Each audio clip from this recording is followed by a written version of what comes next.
बख्शीगंज गांव के दो लोग भोलू की चाय की दुकान पर बैठे हैं।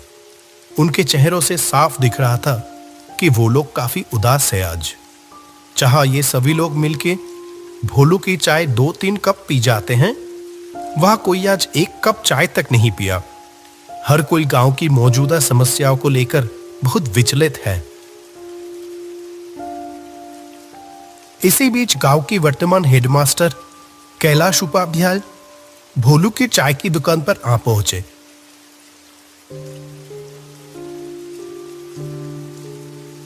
अरे रामलाल, माधव, तुम लोग यहाँ इतना उदास होकर क्यों बैठे हुए हो? मुझे इस गांव में आए हुए इतने दिन हो गए, मैंने तो कभी तुम लोगों को इतना परेशान नहीं देखा। हमेशा हंसते मुस्कुराते हुए ही देखा है, लेकिन आज अचानक क्या हुआ? आइए मास्टर जी, बैठिए। आपकी चाय तैयार है मास्टर जी।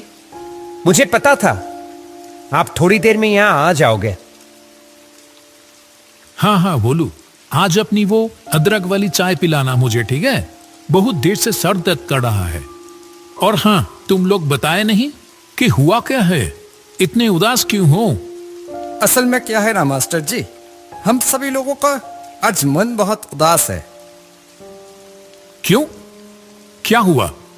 इतने खूबसूरत गांव के लोगों के साथ घुलने मिलने से किसी का भी मन बेहतर हो जाएगा, लेकिन उन्हीं लोगों को आज अचानक क्या हुआ? आप तो जानते ही हो मास्टर जी कि हमारे गांव में कोई अस्पताल नहीं था। कोई भी बीमार होता था तो उसको 2 गांव पार 10 मील दूर जाना पड़ता था। अस्पताल पहुंचने से पहले ही तो कितनों की मौत हो गई। इसीलिए हम सभी मिलके अपने पैसे बचा के इस गांव में एक अस्पताल बनवाया। लेकिन क्या? हमारी सारी बचत खत्म हो गई। अस्पताल तो तैयार है, पर बिस्तर तो खरीदना बाकी रह गए। हमारे पास तो और पैसे नहीं बचे। अब क्या होगा? ओह, ऐसी बात है।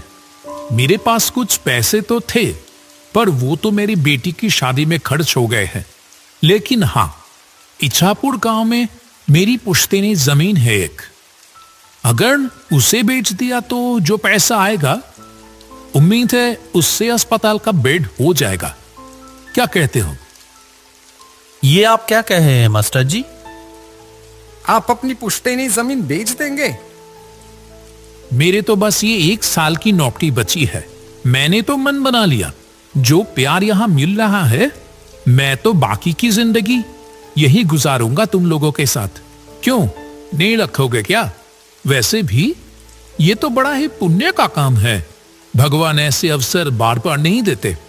रामलाल, माधव और भोलू की आंखों में जैसे आंसू आ गया हो। तीनों ने हाथ जोड़कर कैलाश मास्टर का शुक्रिया अदा किया।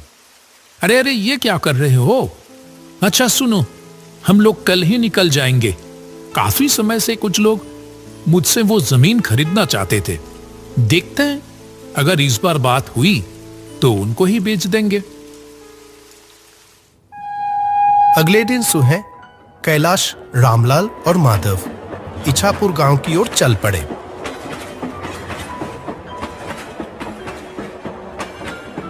जब वह ट्रेन में थे, बाहर बहुत जोर से बारिश हो रही थी। आसमान काले बादलों से ढका हुआ था और हवा भी बहुत तेज चल रही थी। ये बारिश तो रुकने की नाम ही नहीं ले रही है। मैं भी तो वही सोच रहा हूं, इतनी बारिश में जाएंगे कैसे? वहां एक नदी भी तो पार करनी होगी। आपका गांव क्या स्टेशन से बहुत दूर है? स्टेशन में उतर के पहले हम लोगों को नदी के किनारे पहुंचना होगा, फिर वहां से नाव लेके नदी पार करके जाना होगा मेरा गांव। ऐसे ही बात करते करते समय बीतता चला गया। आखिरकार जब तीनों स्टेशन पर पहुंचे, वो शाम हो चुकी थी। सुनसान स्टेशन पर बस वो तीनों आके ही उतरे।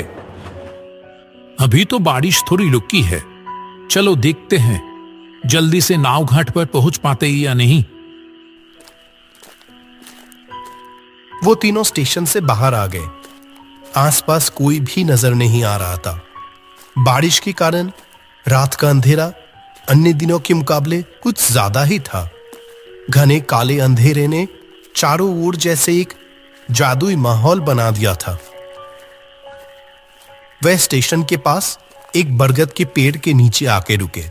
यही पर रिक्शा मिलता था। आज तो एक भी रिक्शा नहीं दिखाई दे रहा। इतनी बारिश की मौसम में क्या ही मिलेगा। किसी ने तो उम्मीद भी नहीं की होगी कि इतनी बरसात की रात में भी कोई आखिरी ट्रेन से यहां आ भी सकता है। अब क्या किया जाए? चलो पैदल ही चलते हैं। मुझे तो कोई और रास्ता दिखाई ही नहीं दे रहा। मौसम भी तो कुछ ठीक नहीं लग रहा है। अगर फिर से बारिश आ गई तो? वो तीनों अंधेरे में ही आगे बढ़ने लगे। कुछ देर चलने के बाद दूर से एक वैन आने की आवाज आई। लगता है कोई वैन रिक्शा आ रहा है इधर ही। रुको रुको। कुछ ही देर में दूर से कच्चे रास्तों में एक वैन आती हुई दिखाई दी। कैलाश ने उस चालक को देखते ही पहचान गया। कहा, अरे रतन भैया, आपसे मिले हुए कितने महीने हो गए। वो आदमी कैलाश को थोड़ी देर देखा, फिर कहा, अरे कैलाश, कैसे हो? अपने घर जा रहे हो क्या? जी रतन भैया, मैं तो ठीक हूं। ये दोनों हैं रामलाल और माधव। मैं जिस गांव में अभी मास्टर हूं, ये दोनों उस गांव से ही है। हम सब तो अभी मेरे घर जा रहे थे। रतन भैया, आप हमें नदी के किनारे ले चलोगे क्या? तो आज रात की आखिरी नाव मिल जाती। रतन ने कहा, इस बरसात की रात में नाव मिलेगी? अच्छा चलो देखते हैं, बैठो। चलो रामलाल, चलो उठो। ये आखिरी मौका है। अगर ये निकल गया तो सारी रात यहीं रुक के बारिश में भीगना पड़ेगा। चलो चलो। सभी लोग वैन पे जाके बैठ गए। अंधेरे में ही वैन आगे बढ़ने लगी।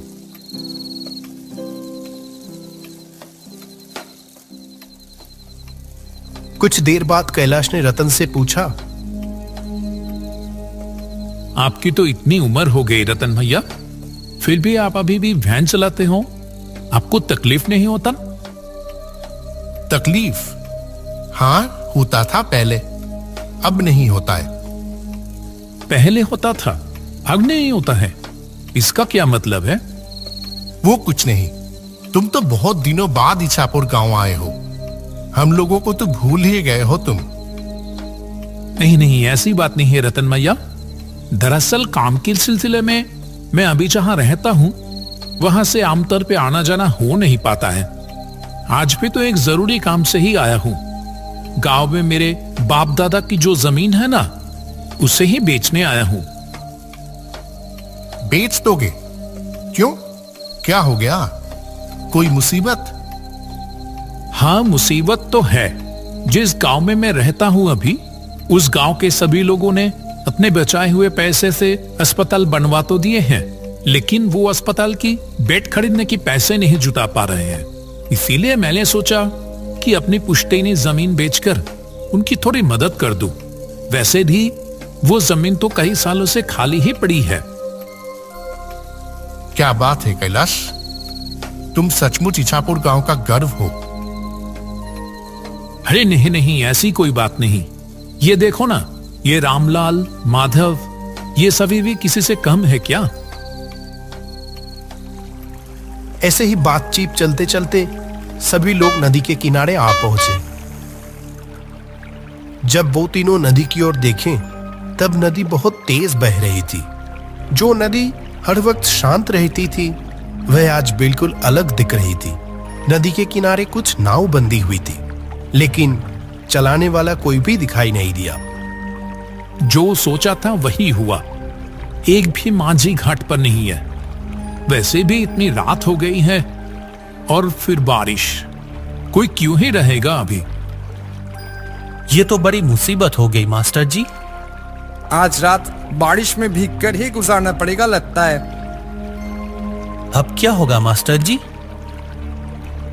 आसमान का हाल देखा आपने? लगता है बारिश फिर से आने वाली है। आसमान में काले बादल फिर से आना शुरू हो गए। नदी की ओर से हल्की हल्की ठंडी हवा भी चलनी शुरू हो गई। रतन भी उन लोगों के साथ वहीं खड़ा था। जब वो तीनों बात कर रहे थे तभी उसने कहा, अगर आप लोग बुरा ना मानो तो मैं एक बात कहूं। आप ऐसे क्यों बोल रहे हो रतन भैया? बोलिए ना, क्या कहना चाहते हैं? लगता है थोड़ी ही देर में बारिश फिर से शुरू होगी और अभी तो कोई माझी भी नहीं है घाट पर जो नाव से अपनी घर जा सकोगे। उसके बजाय एक काम करो, वो देखो सामने ही मेरा घर है। सब लोग वही चलो, आज की रात वही गुजार लेना। हाँ, सही कह रहे हो आप। इससे पहले भी तो कितनी बार आपकी गाड़ी में स्टेशन गया हूं आपको आपके घर से बुला के। क्यों रामलाल, माधव, और तो कोई रास्ता नहीं दिख रही है। आज की रात वही गुजार लें। रतन भैया आज हमारा कितना बड़ा उपकार किया है, क्या बताओ। हाँ, माधव ने सही कहा। हम रतन भैया के घर पे ही चलते हैं, नहीं तो इस बरसात की रात में बड़ी मुसीबत में पड़ जाएंगे। सभी लोग मिलके रतन की घर की ओर बढ़ने लगे। जैसे ही वो घर के अंदर घुसा, एक अजीब सी बदबू आने लगी अंदर से, मानो बहुत दिनों बाद कोई इस घर को खोल रहा हो। रतन भैया, घर के अंदर इतनी बदबू क्यों? ये फर्श भी कैसा भीगा भीगा सा लग रहा है। असल में ये घर तो आधी समय बंद ही पड़ा रहता है। मैं तो अपनी गाड़ी लेकर बाहर ही रहता हूं और पानी शायद खिड़की से अंदर आया होगा। कमरे की कोने में एक टूटी खुली हुई खिड़की से हल्की सी रोशनी आ रही थी। घर में खाना तो कुछ नहीं है। मैं तो आप लोगों के लिए खाने का इंतजाम ही नहीं कर पाया। आप उसकी चिंता मत करो। इतनी खराब मौसम में रात को रहने के लिए जगह मिल गई, इससे ज्यादा और क्या चाहिए।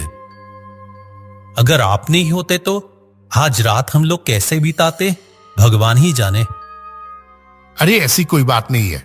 ठीक है, आप लोग सो जाओ। और आप कहां रहोगे? मैं बाहर सो जाऊंगा, कोई परेशानी नहीं होगी। क्यों, आप हम लोगों के साथ सो जाओ ना। नहीं नहीं, मुझे कोई दिक्कत नहीं होगी। ये बोल के रतन बाहर चला गया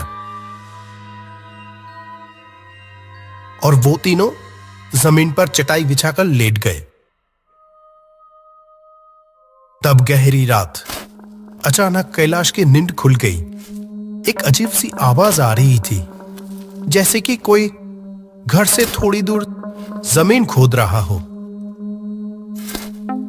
कैलाश शुरू में तो नजरअंदाज करता रहा, लेकिन आवाज और तेज होने लगी। जो वो काम कर रहा था, जैसे कि वो किसी की परवाह किए बगैर ही किया जा रहा था। ये आवाज कहां से आ रही है? चोर आ गया क्या? कैलाश तेजी से उठा और खिड़की के पास आकर बाहर देखने लगा। रतन भैया घर से थोड़ी दूर पेड़ के नीचे खुदाई कर रहा है।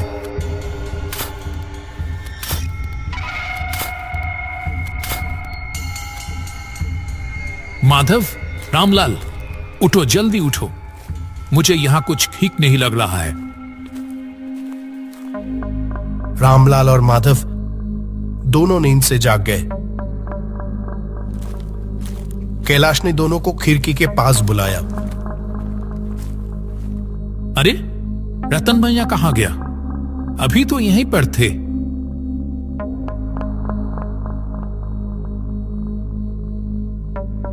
आपने ठीक देखा था मास्टर जी?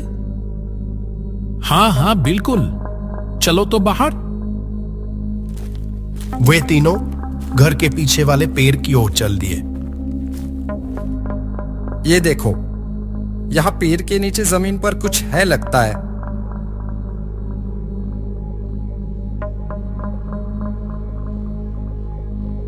मैंने रतन भैया को यही देखा था। लगता है मानो जैसे कि वो चाह रहे थे कि मैं नींद से उठकर ये देखूं। देख तो रामलाल, क्या है वहां?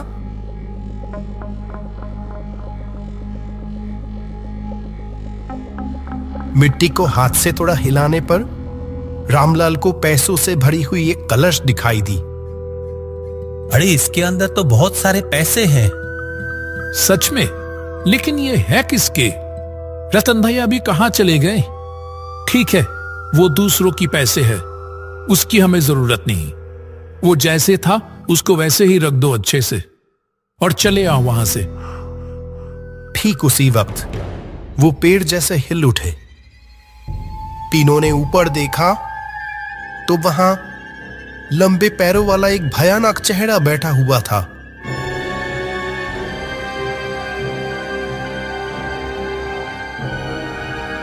डरो मत कैलाश, मैं रतन हूं। मैं यही देखना चाहता था कि क्या तुम समय के साथ लालची तो नहीं हो गए हो। तुम सच में गांव का गढ़ हो कैलाश।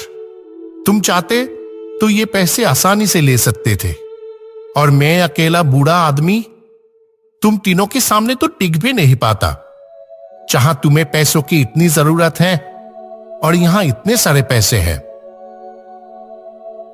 लेकिन आप? मैं 1 साल पहले ही मर चुका हूं। एक दिन मैं अपनी वैन लेके लाइन के उस पर जा रहा था। ऐसे में एक ट्रेन आके, छोड़ो उस बात को, मैं मर तो चुका हूं, लेकिन मेरे बचाए हुए पैसों की वजह से मुझे मुक्ति नहीं मिल रही थी। मैं किसी सच्चे इंसान की तलाश में था। आज मुझे वो मिल गया।